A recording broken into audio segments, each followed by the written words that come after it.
Olá, sejam bem-vindos a mais uma transmissão do Descomplicando a Reforma Tributária, a sua dose semanal de informações que vão te ajudar a compreender cada vez mais esse assunto tão complexo que vai estar acompanhando você desde esse período de testes da reforma até a implementação final.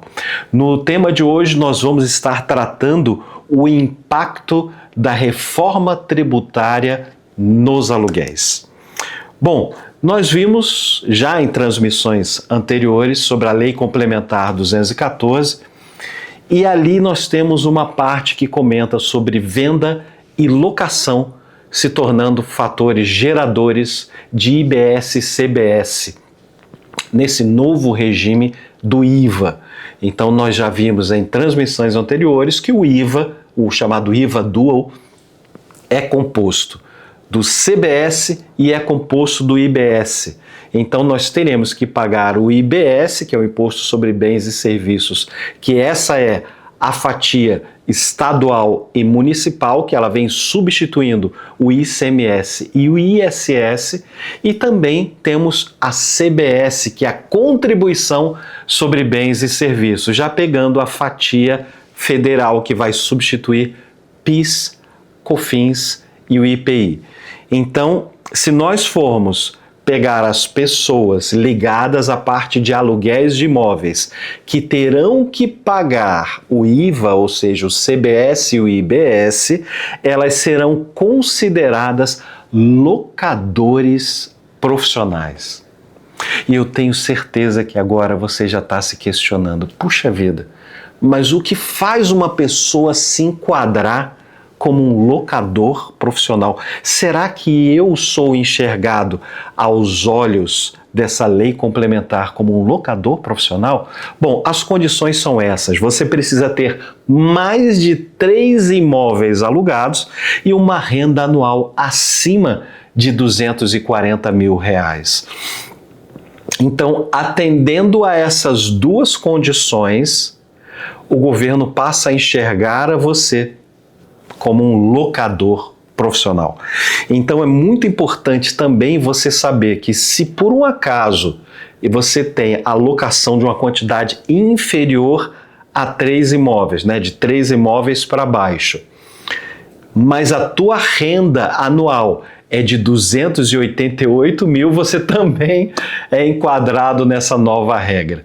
Então, acima de 288 mil, independente da quantidade de imóveis locados, também é considerado um locador profissional. Então, para a pessoa jurídica, vai haver redutores, vai haver uma ajuda que o governo vai dar, que eu vou trazer essas regras para vocês, que vão ser as regras de sobrevivência dessas empresas, e para as pessoas físicas, toda essa informação e essa normativa vai ser o ingresso delas para essa nova etapa, uma etapa de profissionalização como locador de imóveis. Então, vou trazer aqui uma tabela comparativa: pessoa jurídica na locação de imóveis, pessoa física na locação de imóveis. Para a pessoa jurídica, olha que informação interessante, vai haver uma redução de alíquota, vai haver um desconto de 70% e inclusive também um redutor social de R$600 por imóvel. E imagina o seguinte, se você tem cerca de 10 imóveis alugados, eu inclusive trouxe essa informação aqui, digamos 10 apartamentos, então por mês você vai ter uma redução de R$6 mil da base de cálculo. Olha que ajuda interessante para todos vocês que estarão colaborando com pagamento de IBS e CBS. Vou poder abater créditos? Sim. Impostos pagos em reformas, em imóveis, energia de área comum, isso vai ajudar ainda mais na redução do valor final que você vai ter que pagar. Mas se o seu cenário não é como pessoa jurídica, mas como pessoa física, o que acontece? Aí você tem a ramificação em duas possibilidades. Na primeira possibilidade, eu posso ser um pequeno locador, que eu vou estar na característica de isento e eu vou dizer quais condições, ou você será o locador profissional, que eu comentei agora há pouco. Como pequeno locador, quem vai estar enquadrado? Quem tiver até 3 imóveis e faturamento abaixo de 240 mil por ano. Já como locador profissional, eu vou ter que ter mais de 3 imóveis e faturamento superior a 240 mil por ano. Então, o pequeno locador, ele não vai pagar IBS e CBS, que são os novos impostos que nós vimos o ano passado que estariam chegando, e nesse ano nós estamos na parte de testes. Já o locador profissional, esse terá sim que pagar a IBS e a CBS. Então, o pequeno locador continua no imposto de renda, pessoa física já como era, para ele não vai se modificar, porém, aqueles enquadrados como locador profissional vão ganhar esses redutores, essa alíquota de 70% e esse redutor social. Então, para resumir, o governo ele reduziu essa alíquota e essa base de cálculos. Mas como é que ela vai estar funcionando? Como vai combinar esse cálculo para o locador profissional? Então, primeiro, teremos o redutor de alíquota, que vai estar cortando o percentual do imposto, que seria aquele imposto cheio que nós tratamos e dissemos para as pessoas que estariam entrando com a IBS e CBS. E também, além do redutor de alíquota, vai ter o redutor social, que vai subtrair um valor fixo dessa base de cálculo para estar aplicando a taxa. Então, na prática, esse imposto ele vai estar incidindo sobre o valor de aluguel menor e uma taxa aplicada a menos da metade do que seria o padrão para as outras empresas. Então, isso vai ser uma redução de custo final para locador e locatário. É uma informação muito importante para que vocês saibam. Como vai funcionar um exemplo prático? Então, pegamos aqui um aluguel de R$2.000.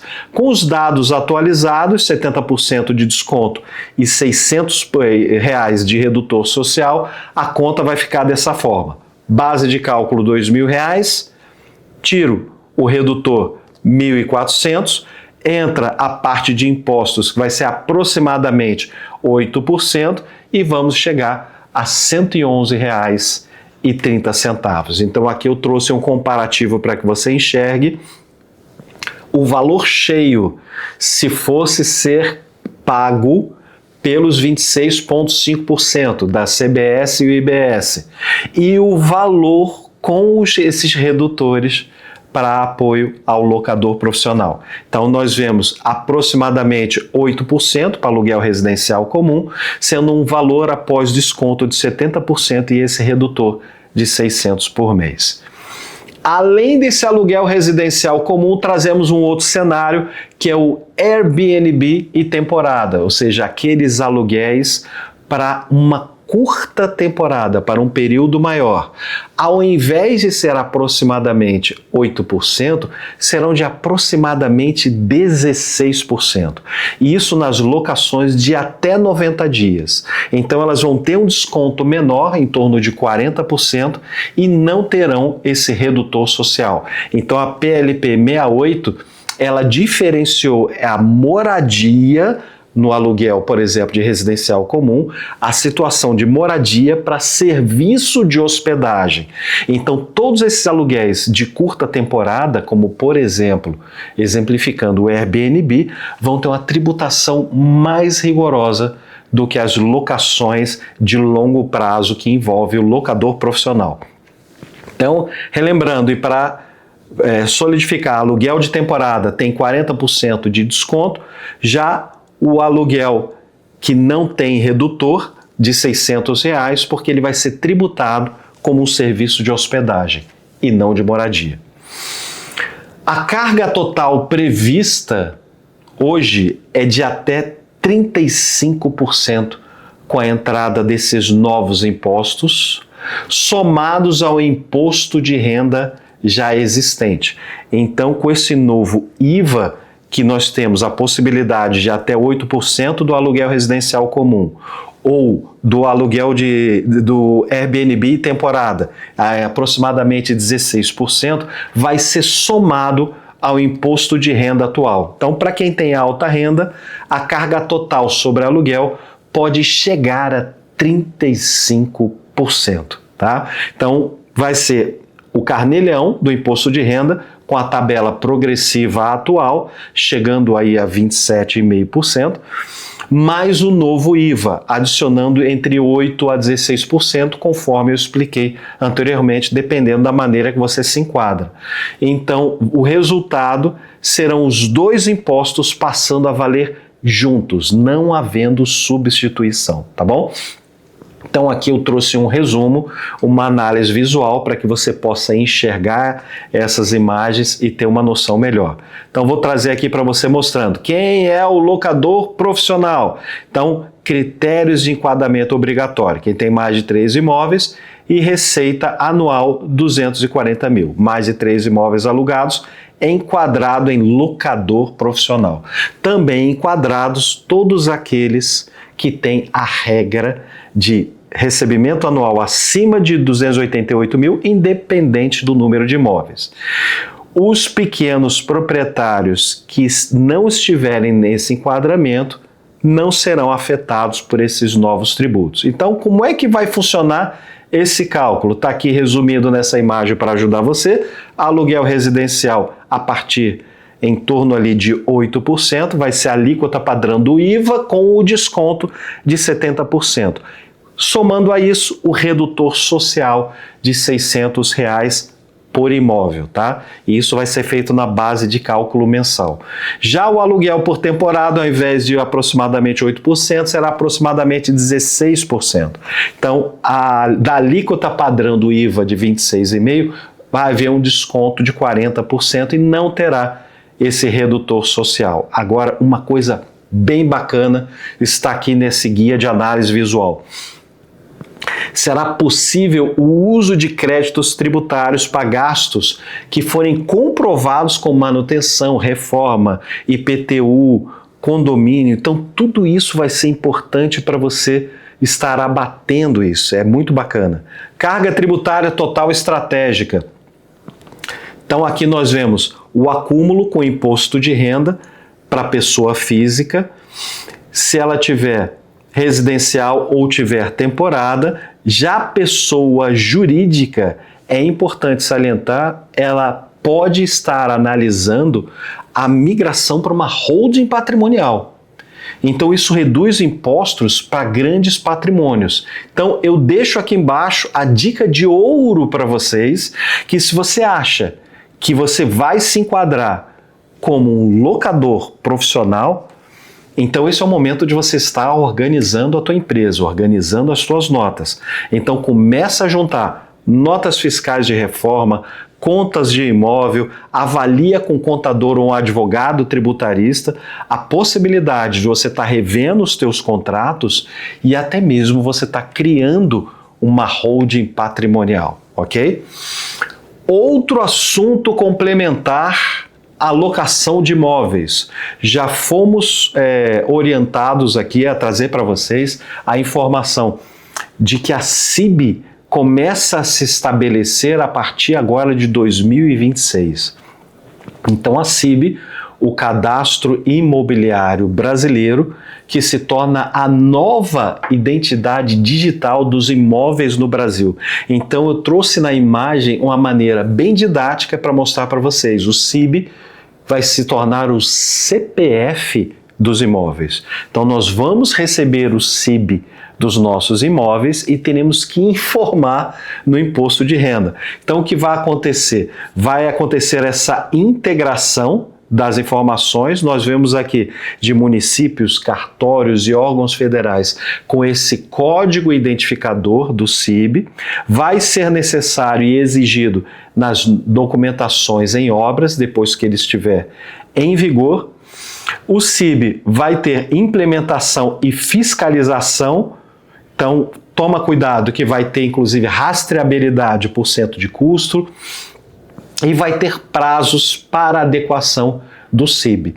Então, a partir de 2026, começará a ser gerado o Cadastro Imobiliário Brasileiro, ou Cadastro de Imóveis Brasileiros, e será disponibilizado o código CIB para cada proprietário de imóveis passar a se referenciar com esse código que vai ter que ser lançado nos sistemas. Então, mais uma informação importante para você estar conversando com o seu provedor de soluções se o campo de entrada da CIB está previsto para entrar em breve na sua solução, tá? Em relação a bens móveis, máquinas e equipamentos, nós tínhamos uma regra até 2025, aonde não entrava ISS, também não entrava créditos, e vemos a partir de 2027, onde o CBS se torna pleno, que vai haver uma mudança. Então, bens móveis terão uma tributação, a tributação padrão de 26,5%. Porém, informação importante para trazer, haverá a possibilidade do crédito pleno. Então você vai recuperar 100% do IVA na compra desse imóvel, desse bens móveis. E como é que isso vai funcionar? Pequeno calendário trazendo para vocês. Esse ano de 2026, o ano dessa transmissão, nós temos o início simbólico, período de testes para todas as pessoas comecem a trazer informação nos seus documentos fiscais eletrônicos do IVA, do IBS e do CBS. Então nós temos como impacto a adaptação na emissão das nossas notas fiscais. Ano que vem, 2027, é o fim da PIS/COFINS e a CBS ela fica plena. E aí começa a aplicação dos redutores que eu já comentei na informação dos slides anteriores. 2029 a 2032 é a queda do ISS e do ICMS e começa o aumento gradual do IBS. Então, ISS e ICMS vai caindo ano a ano, IBS vai subindo ano a ano. E se torna ali o fim da isenção do ISS para bens móveis. 2033, final da migração da reforma tributária, está previsto, pelo menos a previsão hoje, que o sistema estará 100% implementado e a cobrança será exclusiva de IBS e CBS. Não mais PIS, COFINS, ISS, ICMS. Então, esse período de transição entre 2026, que é o de testes, até 2033, estaremos trocando impostos antigos pelos novos impostos. Então, vamos aqui a um exemplo.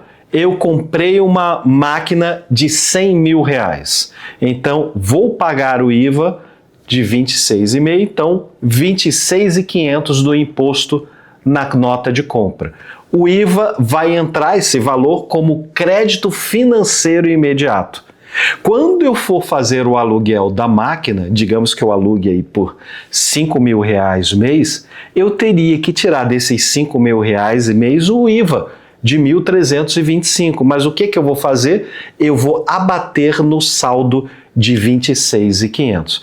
Então, o pagamento do imposto só irá ocorrer quando esses impostos sobre as locações superarem os créditos acumulados nas compras e na manutenção desse bem imóvel. Vou trazer aqui um exemplo prático. Então, eu tenho aqui momento, vou mostrar aqui para vocês de compra. Então aqui eu comprei esse maquinário de 100 mil reais. Imposto IVA que eu tenho que pagar, 26.500. Me gera um crédito de 26.500, do valor total do IVA. No momento seguinte, eu começo a alugar essa máquina que eu comprei. Então, digamos que eu alugue pelos 5 mil. O que vai acontecer? Eu teria que recolher o imposto de 1.325, mas eu vou debitar desse saldo de crédito de 26.500.